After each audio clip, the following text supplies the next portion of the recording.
Duhet të alarmoj të gjitha ato institucione që kushtetuta ngarkon me mbikëqyrjen, me kontrollin dhe natyrisht me vënien e eficiencë të organeve drejtësisë. Çfarë pret drejtësia kur ne dim që dokumenti nga Venecia ka ardhur për klubin Partizani.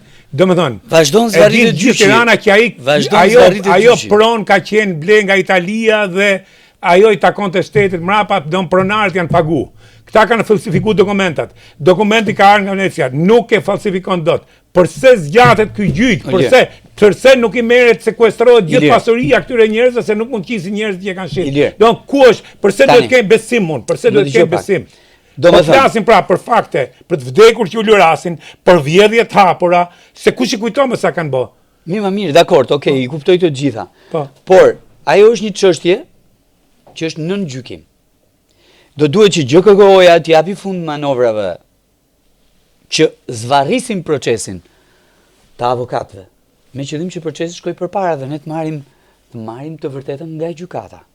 Që do thotë të bëhet hetimi gjyqësor dhe natyrisht bëhet një proces I drejtë dhe I ligjshëm gjyqësor dhe ne të kuptojmë të gjitha këto fakte dhe nga një institucion që për hir të vërtetës është në pavarësinë e tij të plotë sot. Nuk ka as kryeministër mbi kokë, nuk ka as president mbi kokë, dhe nuk ka qenë kurrë në të tilla kushte. Ndonjëherë. Dhe ajo që thonë që Rama kontrollon drejtsinë nuk ka sens. Si kontrollon ka drejtsinë kur të tjerë po ikin njëri ma tjetër. Është muhabet kot, nuk kontrollon edhe as I bindet njëri nga ata. Sot që flasim. Tani unë mendoj që janë ata thelbi topin e kanë ata. I kësaj gjëje, e kanë topin atje. E kanë gjithë mundësinë të bëjnë drejtësi. Ajo që mua më intereson tani në raport me klubin Partizani është të themi një gjë tjetër, që është akoma më e rëndësishme. Klubi Partizani është bërë një padrejtësi e madhe. Është për zonë. Ju hoqën territoret, ju hoqën çdo gjë dhe fal atij presidentit dhe mikut tim, Gazmend Demi, sot kemi akoma klubin Partizani. Dhe kanë ngret një ambient, jo vetëm ndaj tij, një ambient modern. Vetëm ndaj tij, po edhe të tjerëve që kanë qenë para tij, sepse kjo betejë kundër klubit Partizani ka nisur kur atje ishte presidenti përparim Laçi. Dakor? Dhe pastaj erdhi Gazdemi dhe ngriti në një nivel tjetër. Edhe mori vetëm një stem dhe ngriti këtu me kanë një stem atje. Një stem vetëm ka marrë. Sepse territoret u morën për të bërë pallate. Dhe me mlef, se nuk ishte kjo gjë, se kur unë flisja në parlamentin e Shqipërisë për këtë gjë, sepse po nuhasja që po ndodhte diçka me klubin Partizani, fal të ndjerit Bekush Birçe, fal Neptun Bajkos, fal Isatarës e tjerë mëra që erdhëm takuam thanë, po na grabisin historinë. Jo thjesht tokën, po na grabisin historinë. Dhe kur unë çohesha në parlament, Saliu çoi atje merrem me yllën e Partizanit. Nuk merrem me tokën që po vithe, po merrem me yllën e Partizanit për ta kthyer në një çështje ideologjike. Ndërkohë që tani jemi në pikën kur I takojnë qeverisë, apo qeverive, t'i kthej Partizanit atë që është grabitur në një projekt, që është projekti më I madh sportiv në territorin e Republikës Shqipërisë. Çfarë bëhet për ligjin për sportin? Lutem, e kam parë kryeministrin tim që ta amplifikoi fort atë akademinë e Manchester Cityt. Po Gazmend Demi ka bërë atje një akademi. Ka një akademi zinxhir që ka dalë kampion me 17 nën kampion. Në të njëjtat për masa, në mos më e madhe, se sa akademia e Manchester Cityt. Po, e pash edhe ambientet. Tani I takon Partizanit, edhe për shkak të kësaj historie të tmerrshme. Grabitje që I takon grabitje që I kanë bërë dhe sulmi të paimagjinueshëm kohë pas kohe që të marrë nga qeveria atë që I takon. Dhe kjo historia e terreneve atje duhet marrë fund.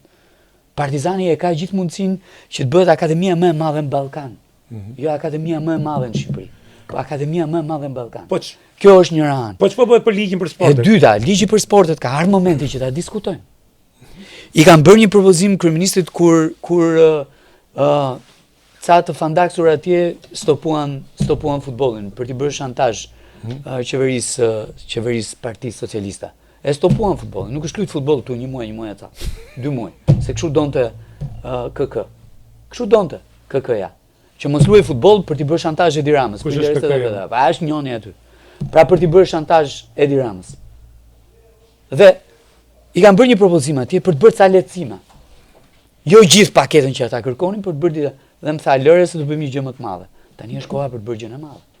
Për të rregulluar ligjin për sportin e për t'i dhënë një mundësi sponsorizimi këtyre ekipeve të futbollit, po mbi të gjitha këtyre akademive të futbollit që merren me fëmijët, sepse unë vazhdoj të insistoj që klubet e futbollit nuk duhet të jenë në trajtin që janë. Klubet e futbollit duhet filluar nga Partizani, duhet të kthehen në ndërmarrje ekonomike që kanë për aktivitet bazë sportin. Po duhet të kthehen në ndërmarrje ekonomike që prodhojnë të ardhurat.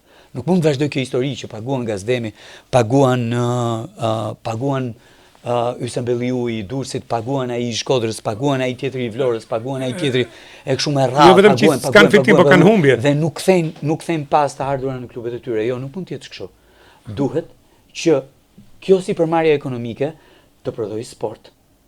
Po ama atje e qëndrueshme, që tjetë e qëndrueshme, duhet t'i japim ca instrumenta ekonomik që i kanë dorë qeveria për t'i stimuluar. Dhe tani është momenti për të bërë. Unë nuk them si një kolegja ime që del atje që do i thy derën e do i bëj.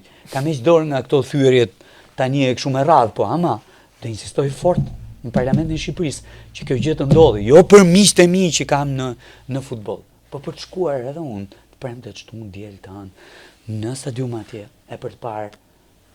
Atëherë, sa përgjegjësi se kjo ka filluar herët, sa përgjegjësi ndjen partia juaj dhe shteti, pushteti, në lidhje me terrenet sportive që janë kthyer pallate dhe vazhdon të kthehen pallate.